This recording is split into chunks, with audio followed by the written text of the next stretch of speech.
The Carleton College Convocation program is a weekly lecture series that brings fresh insights and perspectives from experts in a variety of fields.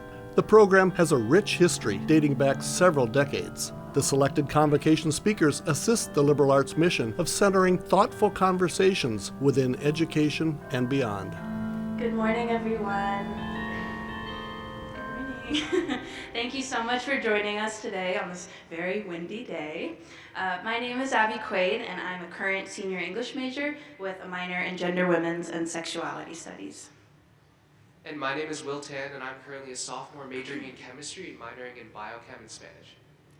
Will and I both serve as peer leaders with Carleton's Office of Intercultural Life, and it is our distinct honor to introduce today's speaker, Marie Myung-Ok Lee. Marie Myung-Ok Lee's personal history is deeply woven into her storytelling. As the daughter of Korean immigrants who fled North Korea, and having grown up as the only Korean family in the predominantly white town of Hibbing, Minnesota, just under 4 hours from our campus, Lee crafts narratives that powerfully explore themes like the Korean diaspora, immigration, family dynamics, and the complex navigation of American society as an Asian American. A Brown University graduate of 1986, Lee has built an extraordinary literary career as both a novelist and essayist. She has authored 7 novels, and her work has appeared in prestigious publications including The Atlantic, The New York Times, The Guardian, and numerous others. Her 1992 young adult novel, Finding My Voice, and published under the name Marie G. Lee, is known for being the first piece of young adult fiction to feature a contemporary Asian American protagonist and written by an Asian American author. Her other notable works include Somebody's Daughter, which explores a Korean-born girl's identity struggles as an adoptee in a white Minnesota family, and The Evening Hero, chronicling the life of a Korean-American doctor in rural Minnesota. Lee's accomplishments extend beyond her publications. She holds the distinction of being the first Fulbright Scholar in Korea in creative writing, and has received numerous prestigious recognitions, including an O. Henry Honorable Mention, the Best Book Award from the Friends of American Writers, a Rhode Island State Council on the Arts of Fiction Fellowship, and a New York Foundation on the Arts of Fiction Fellowship. Notably, she is among the few journalists granted permission to travel to North Korea since the Korean War. Her academic career is equally impressive. Lee has taught fiction at Yale University and has served as a writer-in-residence at her alma mater, Brown. Currently, she is a professor at Columbia University, where she teaches creative writing at the school's writing division. Beyond her literary contributions, Lee has played a crucial role in elevating other writers. She has served as a judge for the National Book Award at the PEN/EO Wilson Library Science Writing Award. Additionally, she founded the Asian American Writers Workshop in New York City, where she served as the board president and currently sits on the board of the National Books Critics Circle.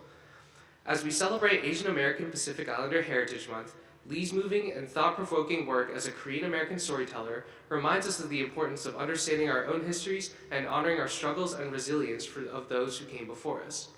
Please join us in welcoming, with enthusiastic applause, Marie Myung-Ok Lee to Carleton College.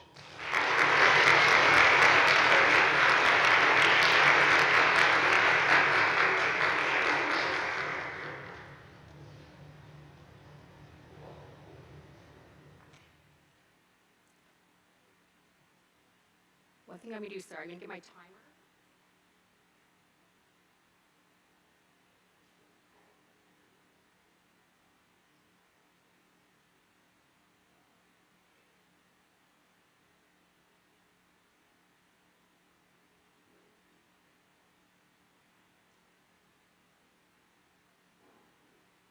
Normally when I lecture at Columbia, they always have these giant clocks, so I'm always aware of time. And I just want to make sure I have something called the big screen clock here. Just make sure I don't go over time. Okay.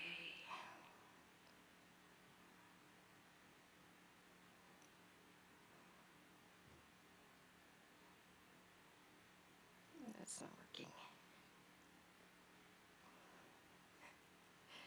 Sorry, now I'm only getting ads for drain cleaning services.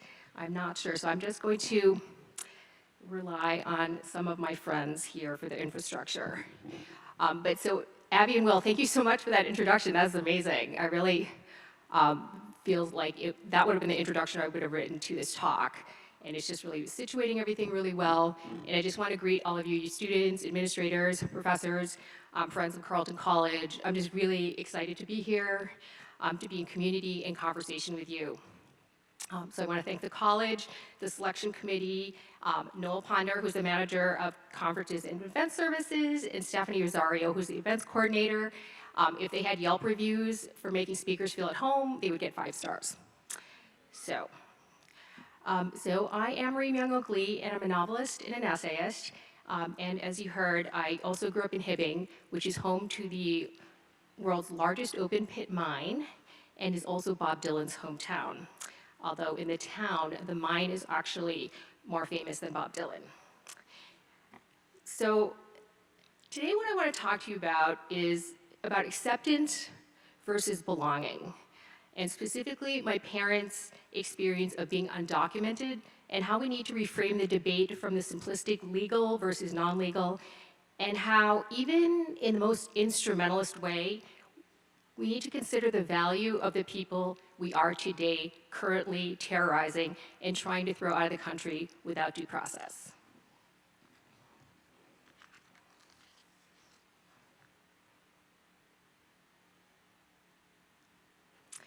So this is my father, William C. Lee, an undocumented immigrant. The media and politicians have trained us to picture your undocumented immigration as hordes of brown people from Latin America running over our southern border. But the reality that it's actually much more likely that an undocumented person became undocumented by way of a visa, like a student visa, expiring, than somebody who crosses a land border. In fact, the majority of Asians who immigrated to the US before 1965 were at some point criminalized just for having an Asian body. And my father's story will illustrate why.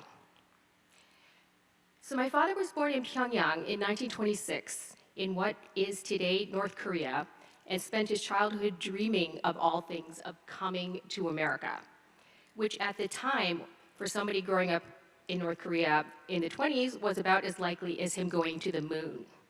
Korea, then unsplit by the US, was under the brutal Japanese occupation, where Koreans were forced to take on Japanese names, speak Japanese, and they could be killed just for displaying the Korean flag.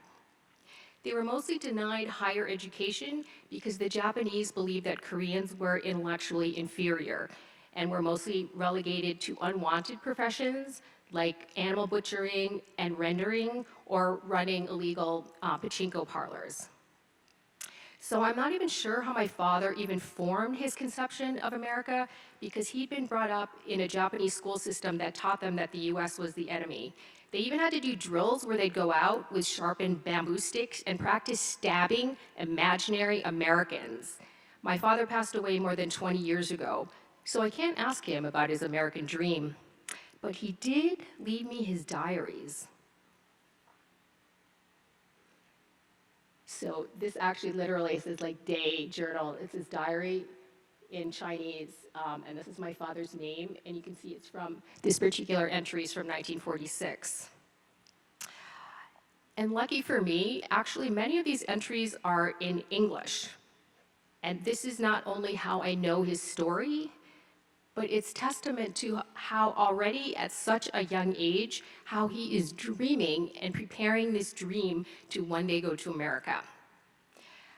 And as you can see, the entry is post-1945, when the Japanese lost the war and then lost Korea as a colony. And so you can see in this one, he's writing in, it's very faint, but he's writing in a mixture of Korean and Chinese characters. Very academic Korean is based on Chinese characters, and there's some English. And there's also written in English the word Arbeit, which is a German word for work. So I'm not quite sure what's going on here. So my father had somehow managed to get himself an elite education that was rare for Koreans at the time. And after Japan lost the war, the US split Korea into North and South. I think a lot of people actually don't realize that it's not like North and South Korea have always been with us, but the US actually partitioned the two Koreas kind of at a random line at the 38th parallel. And they kept the South for themselves and decided, as an appeasement, to give it to Russia.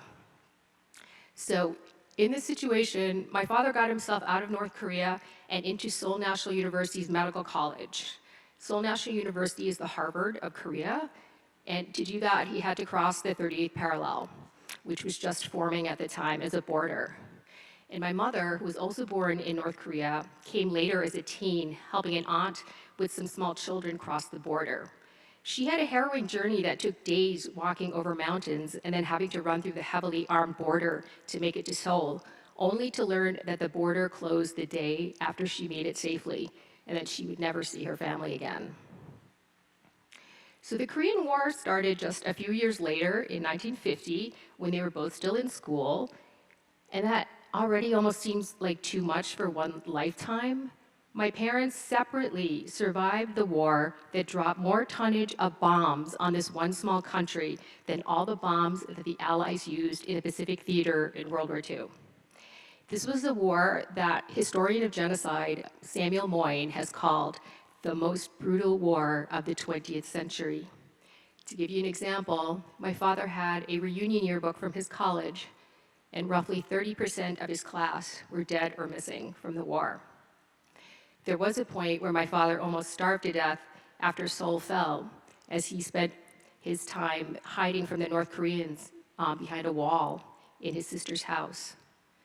But then later, because he was at Seoul National University, the administrators took the top 5 people in his class and appointed them as liaison officers to help the US Army, which was temporarily stationed there. So back to his independent practicing of English, it turns out he was the only one of the 5 that they appointed with the skills to do simultaneous interpretation.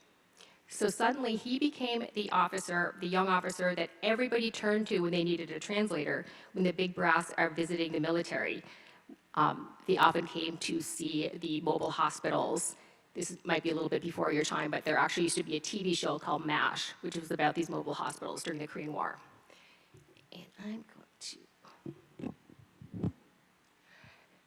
And so here he is with General Matthew Ridgway, who is the general who replaced the famous General MacArthur. After MacArthur, very hubristically, after a successful move called the Incheon Landing, he decided he was going to do something called Home for Christmas, where they were going to just drive all the North Koreans out. But that failed spectacularly because actually what happened is it got the Chinese involved in the war, and the war dragged on much longer than it needed to. But so you can see my dad peeking out, doing his simultaneous translation there. So the Army brass thought that my father, then a new doctor, had a lot of potential, and so they arranged for student visas for him and my mother to go to the US.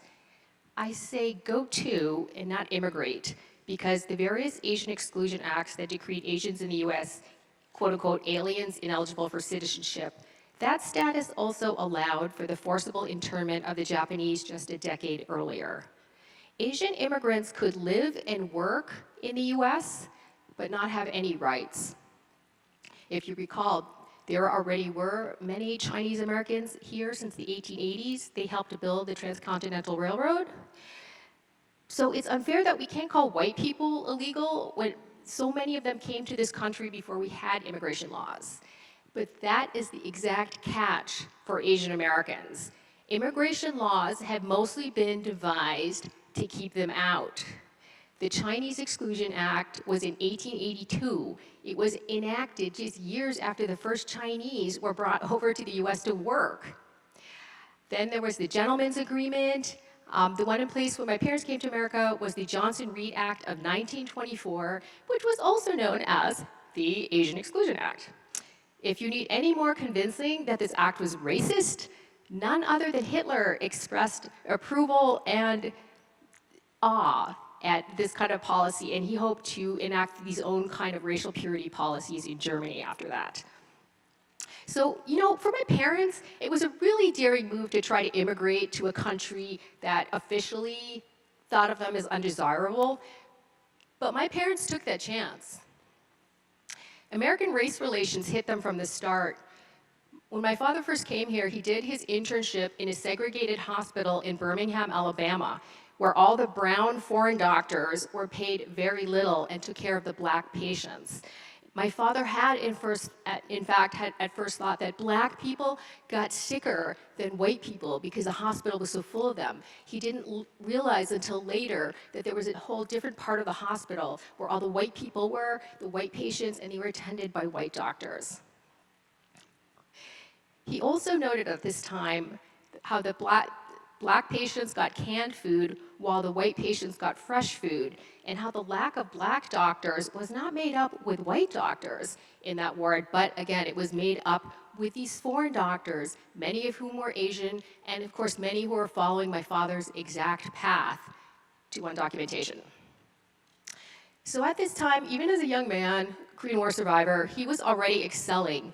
After this internship, he was doing his anesthesia fellowship at the University of Minnesota and participated in one of the first successful open heart surgeries.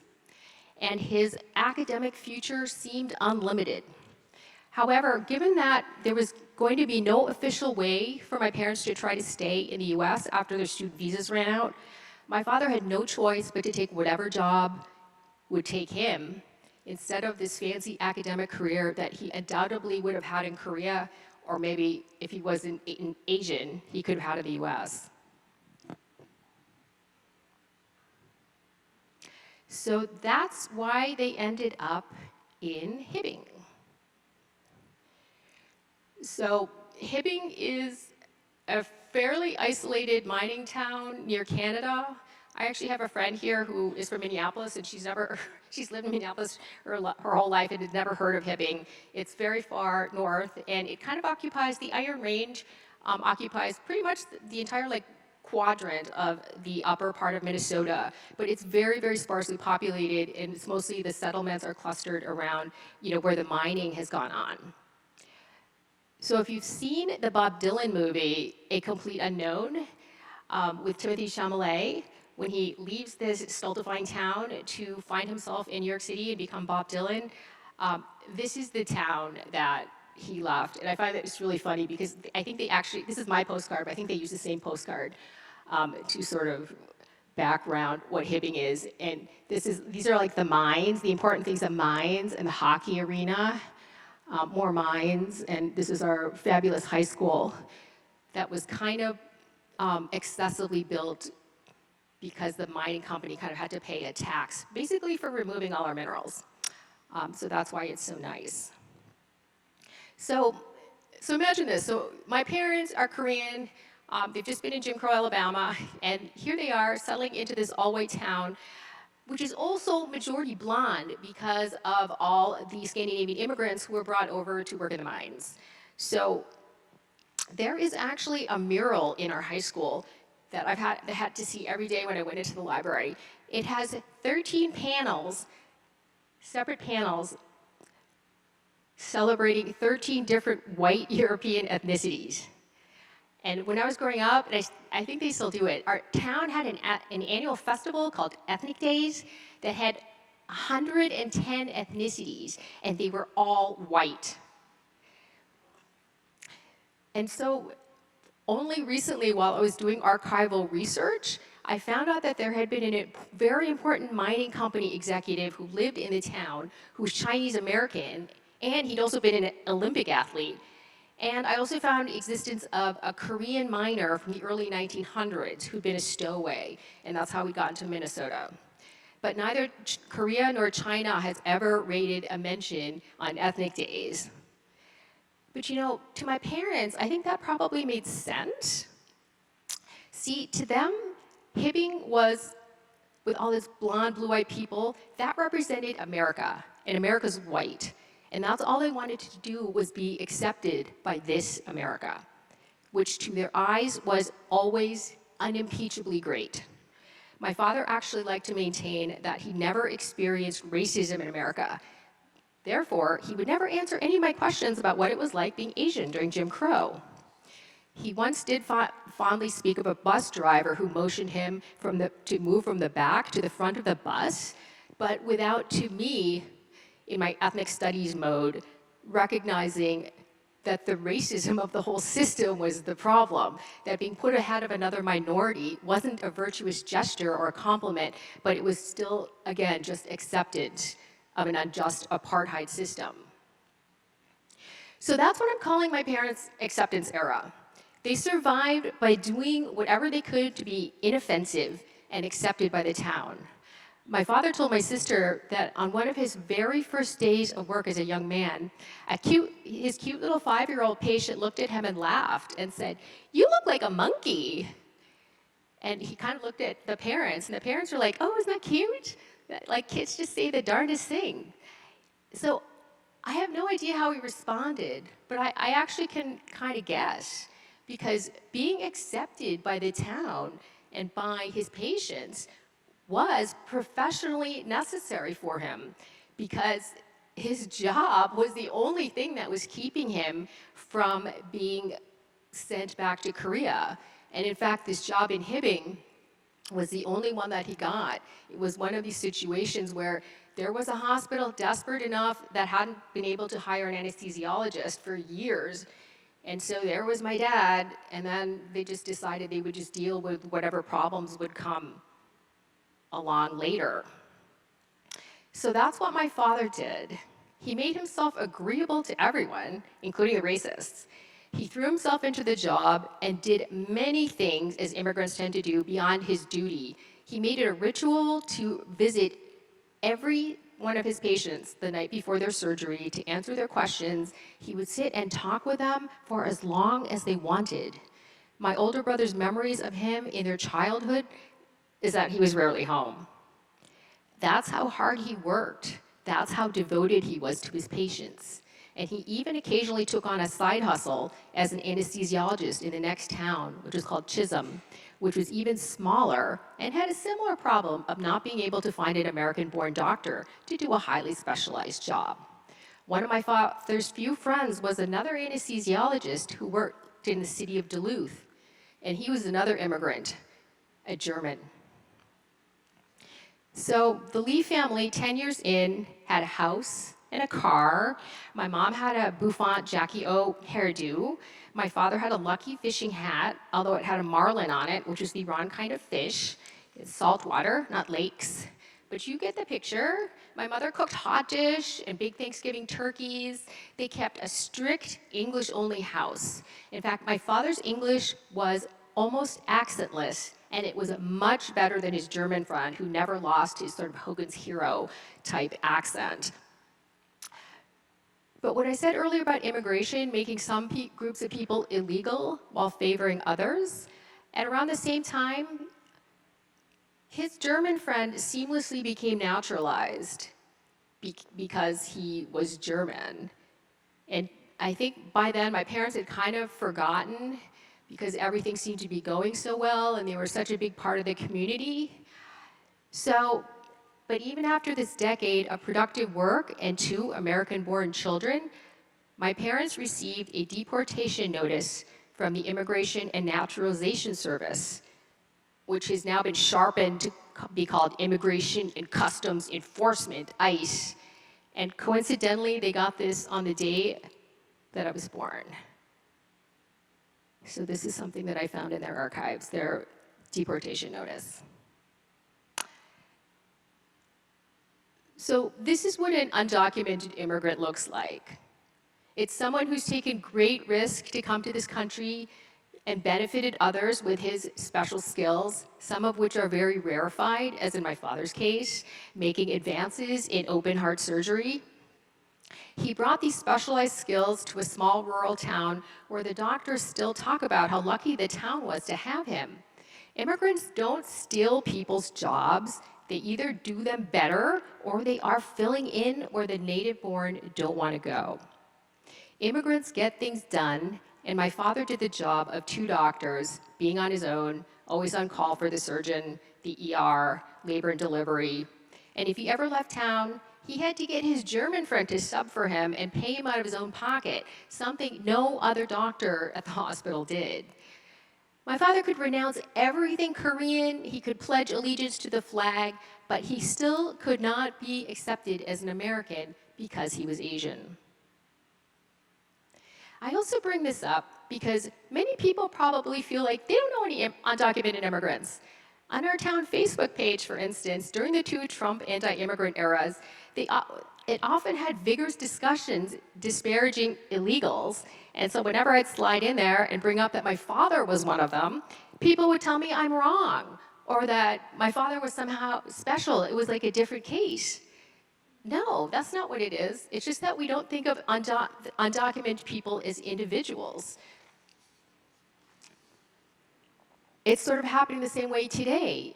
We just see people getting snatched off the street on TV, and then we just kind of tell ourselves, well, they must have done something wrong or something. That's what we tell ourselves. But it's been really difficult for me as Columbia faculty because I have seen students that I know who have been snatched off the streets without due process. They have committed no crime. But inconveniently, they have been involved in the pro-Palestine protests. And some of them actually haven't even been involved in the pro-Palestine protests, but they have accidentally walked too close to one. And that is actually the situation we have at Columbia that I am seeing on the street for people being snatched, literally abducted by ICE for no reason. They actually literally have no reason. And one of the students, Mahmoud Khalil, whose case is finally getting some attention, he has a green card, his wife just had a baby. He was one of the pretty prominent people who are in the protests. Instead of deporting him, they just stuck him in Jeddah, which is a really scary place where nobody keeps track of anything and people have been dying. And he has done nothing. And in fact, he was one of the people who was prominent precisely because of his neutrality and his ability to be diplomatic. He was the person who acted as the liaison between the student protesters and the administration. And you need people who have skills like that. So what happened to my parents then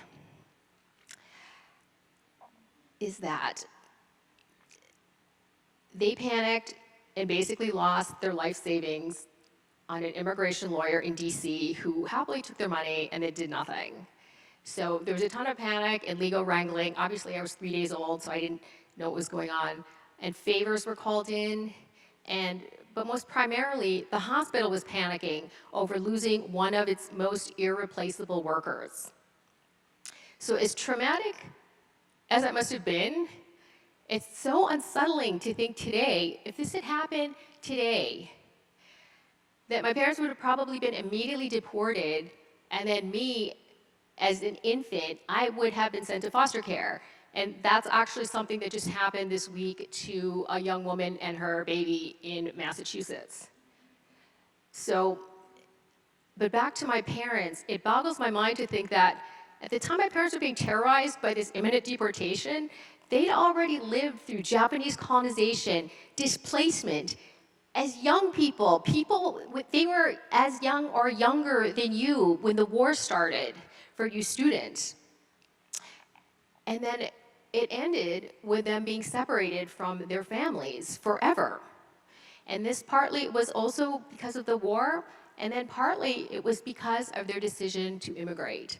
Because during those 10, 12 years where they were in some no person's land without a green card, working, as many immigrants do, contributing but getting nothing back, they couldn't travel. So things happened to the remaining members of their family that they could still see in South Korea during that time. So without having any of the usual supports of extended family or even having non-blonde, non-white people to be in community with, they succeeded in getting a temporary stay of deportation, which was followed in 1965 with the Hart-Celler Act, which rescinded the ban on Asian immigration, and it gave my parents a path towards citizenship. And in fact, Lyndon Johnson, who was a very cranky president, he signed this bill in the shadow of the Statue of Liberty, and he actually apologized to Asians for the bill's racism.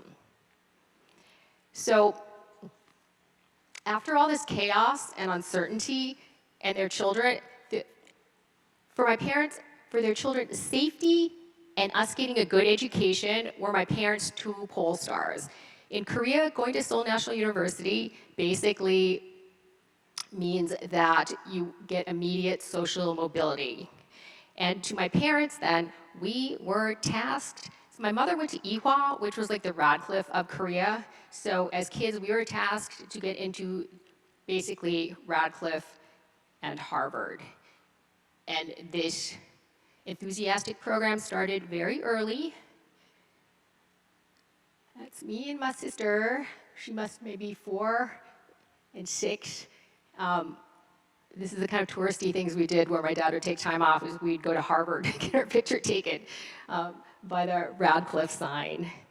And actually, so I see, we often get Asian parents doing the same thing. Their kids are so little, and they'll come to Columbia because there's a very funny, like, alma mater statue, and I always feel a little twinge when I see that. But so for my parents, Korea was really, in many ways, not just something to hide so they could fit in, but it was just too painful for them to contemplate, like, everything that they've lost. So for our family, they just completely excised it from our lives. I think also combined with their early experience with Jim Crow and what that made them think about American race relations, I can see why their strategy was of acceptance, to make us as white as possible so we could be accepted, so we could be safe. To give you an idea of how thoroughly scrubbed our house was of anything Korean, my sister has still never eaten kimchi, even though her white husband eats it all the time. And all K-pop fans are eating it too, but my sister's never eaten it.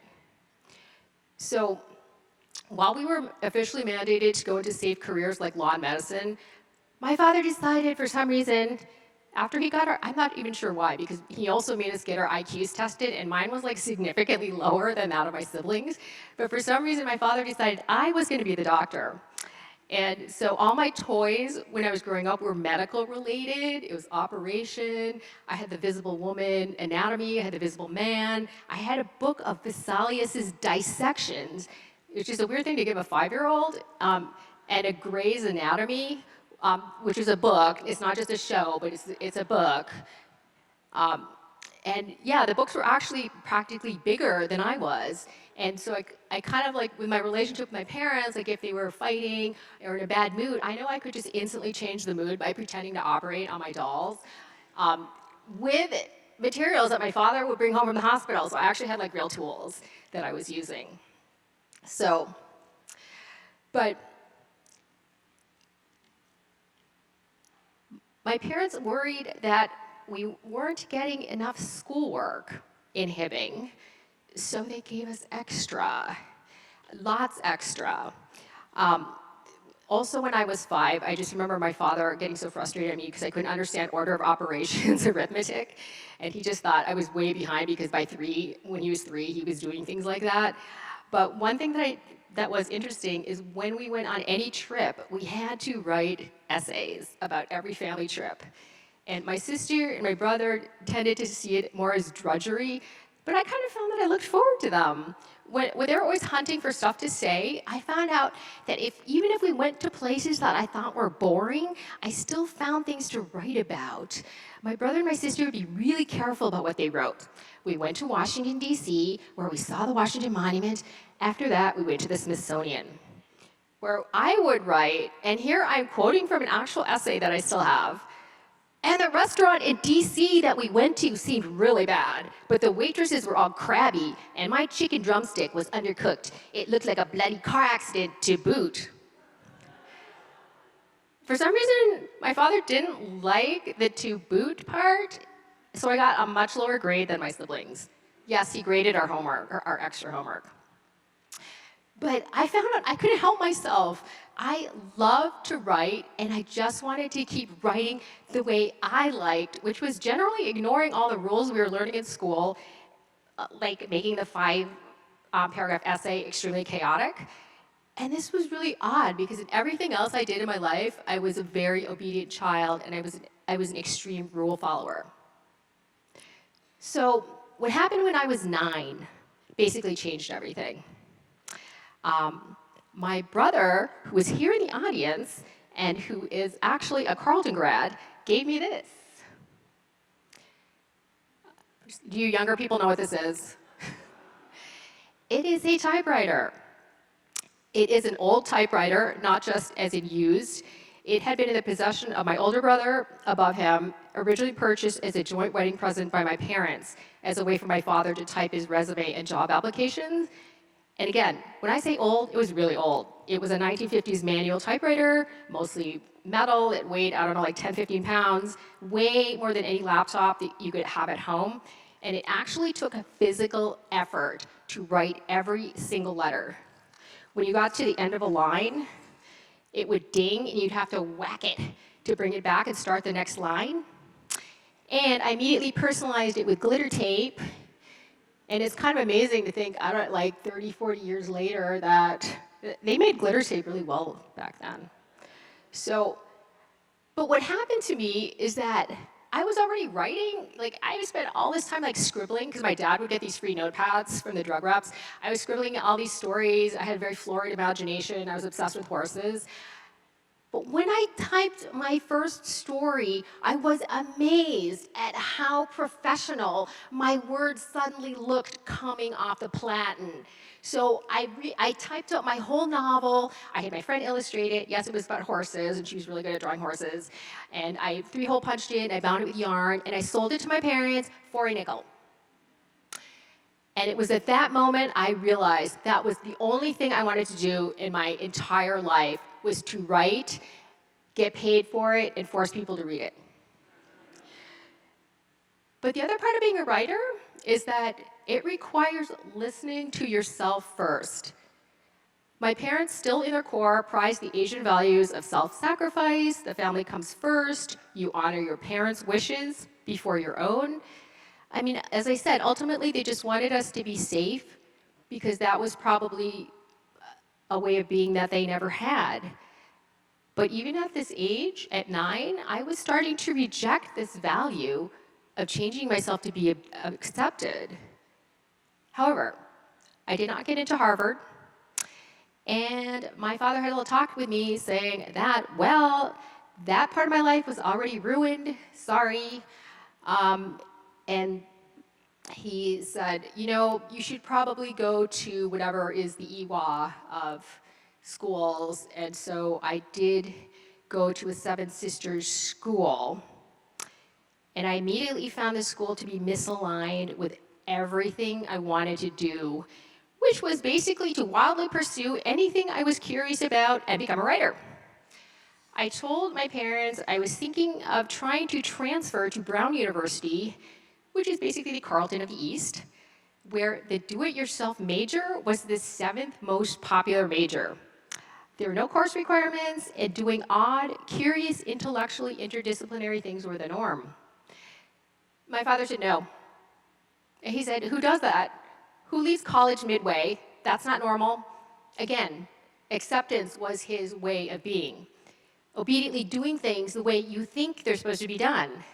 Don't cause trouble, he said. He told me I wasn't working hard enough to fit in. Just study harder, just finish, and then you can go to Harvard Medical School or business school or whatever. And the PS, he didn't think Brown was a good school because he'd never heard of it. So what did I do? I applied. And against all odds, I got in. Kind of in the way Bob Dylan left Hibbing, so he could basically become Bob Dylan, I left my Seven Sisters school. To my father's credit, even though he was very upset by my going directly against him, by my rebellion, he continued to pay the tuition. I'm grateful. But instead of our family going off of me to move me in, which was a big tradition that we had in our family, I was all by myself. And my oldest brother was wonderful enough that he drove me up there, kind of dumped me off. And it was midway. I didn't know anyone. I was extremely lonely. I was really sad. But I had a hunch. It was a good move. So when I immediately met with Jack Hawkes, who the late 20th century experimental novelist, the head of the creative writing department, and I told him I was hesitant to major in creative writing. This is a very Brown thing, because at Brown, writing courses didn't get grades. And I might need them later if I wanted to apply to medical school. He just laughed and told me to drop out of pre-med instead. I did end up doing that, but after one fiction workshop, I never took another one again. I ended up majoring in economics, which is a STEM discipline at Brown, but it was partly to camouflage my writing ambitions for my parents, and partly because it had the fewest major requirements, so I could have more freedom to run around and take classes I was really interested in. Like there was a history survey that they taught where that professor just used novels to teach it. So one of the things that can be so valuable about places like Brown and Carleton, it really goes beyond whatever classes or whatever majors you decide to do, because these places teach you how to think, not in a propaganda way, but in a Flannery O'Connor, I write to see what I think kind of way. When I was 9, writing my stories and essays, that clear, lucid moment for me was also very bittersweet because it is the first step that I took away from my parents. To be an artist is staying true to your vision and not letting other people or culture or anything tell you what to do. I was starting to develop my own vision for what I should be doing, and acceptance from others was not important to me. My father had told me straight out that becoming a writer was too risky a career choice. And it is risky. It had no particular payoff. If you go to medical school, everyone gets to be a doctor. You never really think about it, but nobody doesn't become a doctor when you go to medical school. So I kind of wrangled my econ degree and got an investment banking job when I graduated. And that made them happy for now because they thought I was on a path to go to business school, when my actual plan was I was going to move to New York because that's where all the writers and the publishers were, and I was somehow going to get published. And also it's expensive to live in New York, and I needed to live alone so I could work. So I had to do something that was highly remunerative. And I ended up working at Goldman Sachs, which to my parents was prestigious because they'd heard of it. So everything was really good because they had something they could tell their friends about. It was something recognizable, unlike going to Brown. So that went really well, but then 5 years on, I just decided I'm just going to quit. I'm just going to quit, and I'm going to openly pursue writing. And I will add, it was actually right before Goldman went public, and I knew this was going to happen. But when the time is right, you know it's right. My parents, as you can imagine, didn't take it well, and this ushered in weekly calls from about graduate schools I could apply to. At one point, it got to the point where it's, how about veterinary school? You had a rabbit when you were growing up. And it was, it's so funny in retrospect, but my boyfriend, who's now my husband, just recalls how incredibly stressed I was and how incredibly additionally stressed these calls made me, because months and more months, and then an entire year passed, I couldn't get my novel published, and I was running out of money. And so I eventually actually went back to work as a banker, but I didn't tell my parents that. So my father apparently once told my sister that of the 4 kids, he thought I was the most troublesome. I think you kind of get that impression too. I think all the times my parents wanted me to fit in and be accepted, like, why do you sit around reading all day? Why don't you go out and play like normal kids? You need to smile more. I took things very seriously when I was young and didn't bother smiling. These things came out of love, and they wanted my life to be easier and better than theirs had been. And I recently reconnected with a cousin from Korea who recently immigrated, and she recounted how apparently quitting my job at Goldman was such a huge, the enormity of it was so horrible that the reverberations had made it all the way to our very distant family in Korea about what I had done. But the story has a happy ending. I did end up getting that book published. And it's not a coincidence, this first novel is about a girl with immigrant parents trying to figure out how to navigate their world and hers while still being true to herself. And it's called Finding My Voice. And that's the original cover, which I love. And after this book was published by a major press, Houghton Mifflin, if you can imagine, my parents were almost still as upset, trying to dissuade me. My father actually was looking into post-baccalaureate medical programs for me. Support would have been nice, but I am realizing in retrospect that at each of these junctures where my parents were not supportive was important to me, because I had to reify for myself what I was doing, why, And was I willing to take this risk? And yes, I was. So I wish my father could be here to see my most recent novel, The Evening Hero, which is about a Korean immigrant doctor. I wish he were here to see that I had managed my own kind of safety and security, because back when there were only a few TV channels, most families watched one of the 3 morning shows, and our family watched Good Morning America. And I think my parents probably picked it because it had America in the name. So who would have known that my novel that's set in a hospital and highly influenced from my early doctor training, including shadowing my father at the hospital, and then all my capitalist economic training at Brown, would end up on this show. I'd end up being invited to lecture not once but twice at Yale Medical School. So I did get to go to medical school in some way.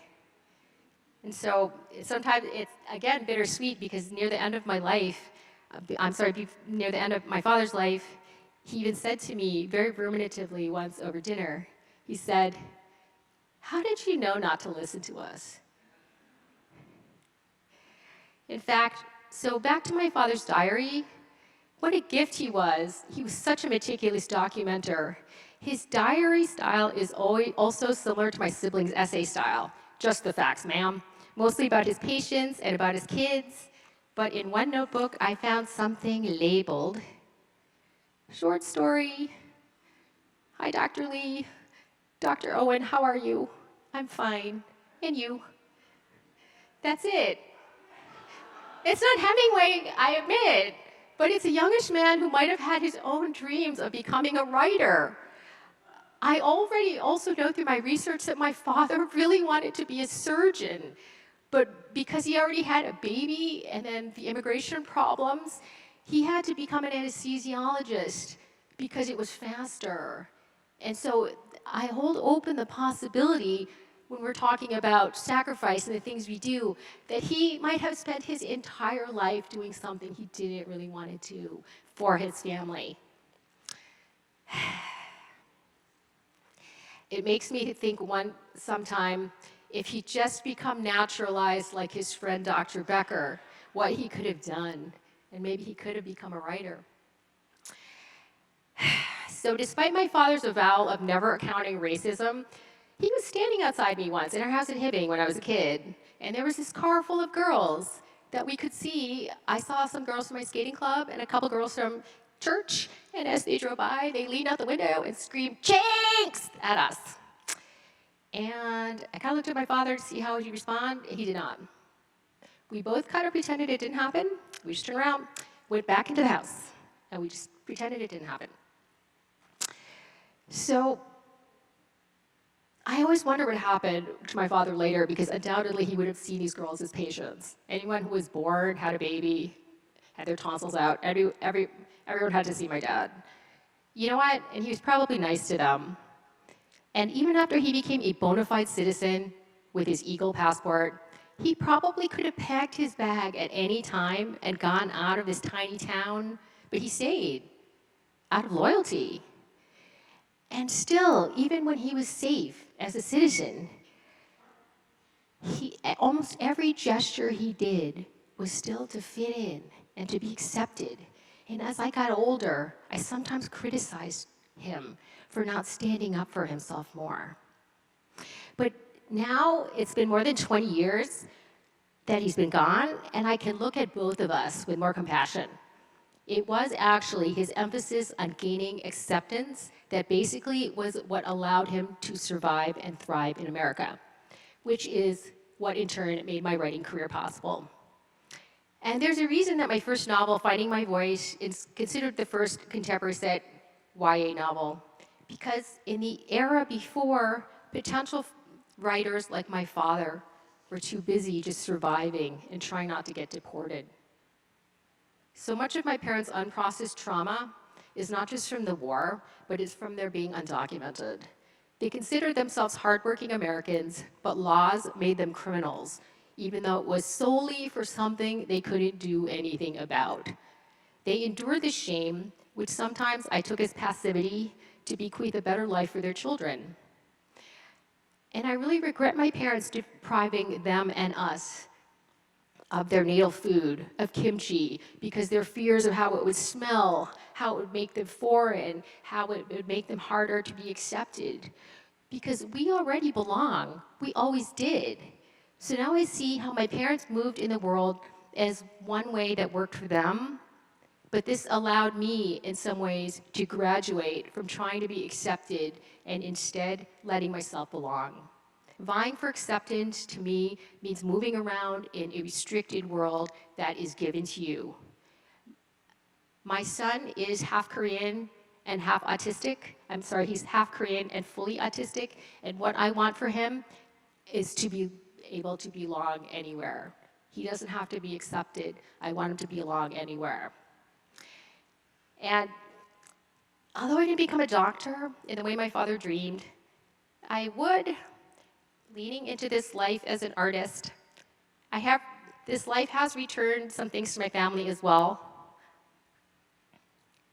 Here is my mother and me in the Pyongyang airport.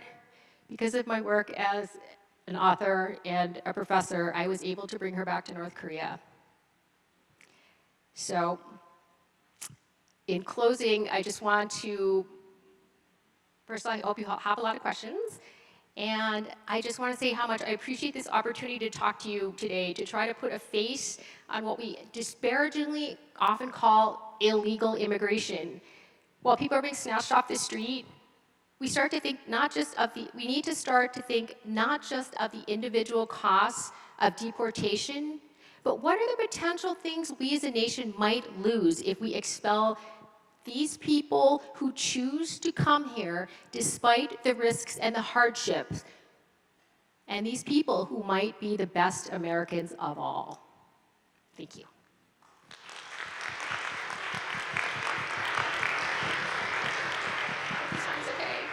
Thank you very, very much, Marie Myung-Ok Lee. Hopefully I said it right this time. I want to thank everyone for being here as well. This is our last regular convocation of the year. I cannot believe I'm saying this, but the time has come. We do have a few seats open at Convo Lunch. If you would like to join us, we'll be having some deliciously flavored Ferndale Market turkey, spicy potato curry with garbanzo beans, garden salad, steamed broccoli, and other tasty treats. So, if you would like to join us, we have a few seats left. Please come speak to me afterwards. But for now, let's open it up for Q&A. This goes for our friends on Zoom as well. So who would like to start off with a comment, a question, an observation? And the first one is always the hardest.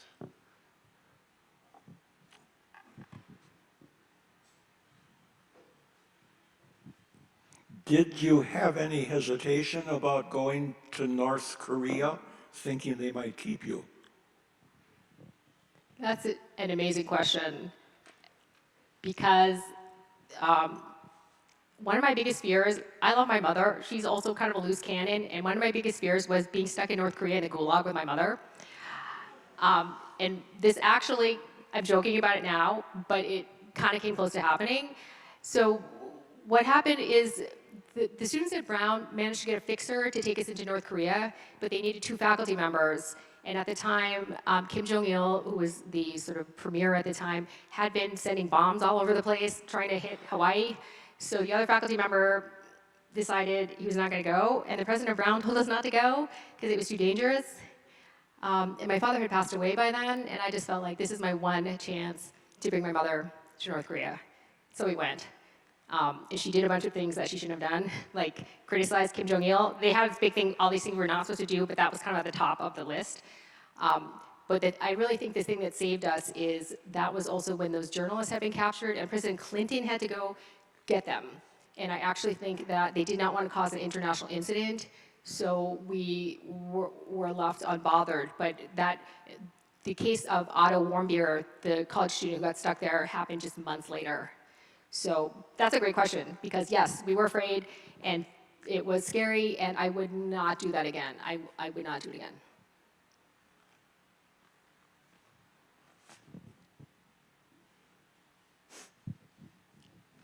You mentioned how your dad had an experience, like being asked to move to the front of the bus, and then also worked with a lot of Black patients. But then you guys moved, and it sounds like a really complex, um, like view of race or to navigate, especially for the time. And I'm wondering if you could, yeah, if he ever. I know he didn't talk about race a lot, but did he ever like mention how he navigated these relationships, especially as a doctor? So what's interesting too is Korea is one of the most homogenous countries. So you can imagine my parents come from one of the most homogenous countries, ethnically homogenous countries too, like Jim Crow, Alabama, and they have no idea what's going on. And that just definitely like marked them for being scared of racism. But I think also there's other like interesting like psychological things at play.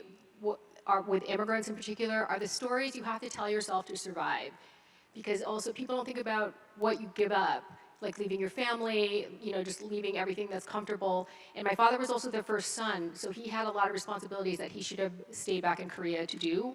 So I actually think that I've never experienced racism was something he kept telling himself, even though we would see all the racism happening.